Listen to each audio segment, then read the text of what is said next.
Hello बच्चों, मैं राजन sir फिर से लेकर उपस्थित हूँ आपके हिंदी का 7वां चैप्टर ओ सादा नीरा का सारांश।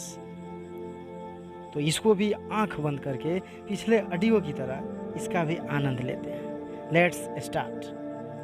प्रस्तुत पाठ में जगदीश चंद्र माथुर गंडक की चंचलता और उसके इर्द गिर्द विकसित हुए संस्कृति का जिक्र करते हैं। लेखक कहते हैं कि 12वीं सदी से लगभग 300 वर्ष तक कर्नाट वंश का राज्य था। प्रथम राजा नान्यदेव चालुक्य के राजा सोमेश्वर पुत्र आदित्य के सेनापति नेपाल और मिथिला के विजय यात्रा आए और फिर यहीं बस गए। सब 1325 ईस्वी में कर्नाट वंश के राजा हरि सिंह देव को गयासुद्दीन तुगलक का सामना करना पड़ा था। उस वक्त गयासुद्दीन तुगलक ने वृक्षों की कटाई कर हरि सिंह देव के महल तक का रास्ता बनाया और हरि सिंह देव को अंततः नेपाल भागना पड़ा था। तब से जो वृक्षों की कटाई शुरू हुई वह अब तक बनी हुई है, जिस कारण सादा नीरा नदी गंडक बरसात के मौसम में भयानक बाढ़ लाती है। जब जंगल घना था तब वृक्षों की जड़ें में पानी रुके रहता था, किंतु वृक्षों की कटाई के कारण बाढ़ इस इलाके में भयानक त्रासदी लाती है।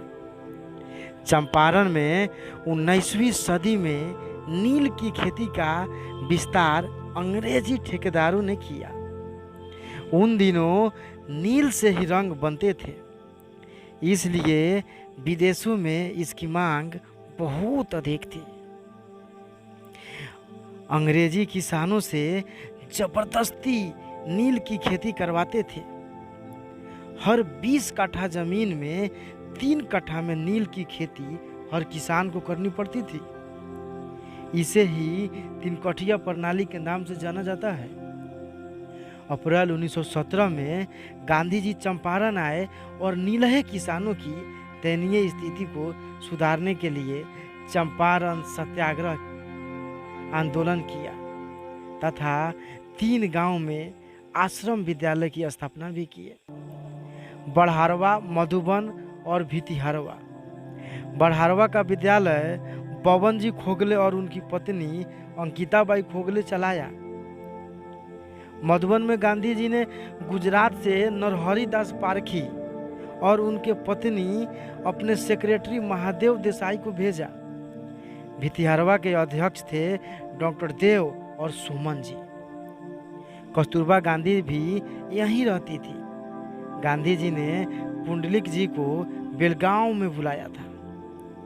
भितिहरवा आश्रम में रहकर बच्चों को पढ़ाने के लिए और ग्रामवासियों को दिल से भय को दूर करने के लिए। गंडक नदी घाटी के दोनों ओर विभिन्न आकृति के ताल हैं। इन तालों को चौर और मन कहते हैं। चौर उथले ताल हैं जिनमें पानी जाड़ों और गर्मियों में कम हो जाता है और खेती भी होती है। मन विशाल और गहरे ताल को कहते हैं।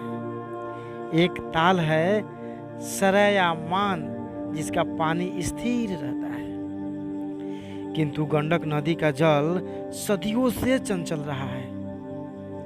गंडक नदी के जल का सदुपयोग करने के लिए भैंसालोटन में लगभग 3000 फुट लंबा बराज बन रहा है, जिससे एक पश्चिमी नहर और एक पूर्वी नहर निकलती है और इसके ऊपर से रेल लाइन ले जाने की भी संभावना है।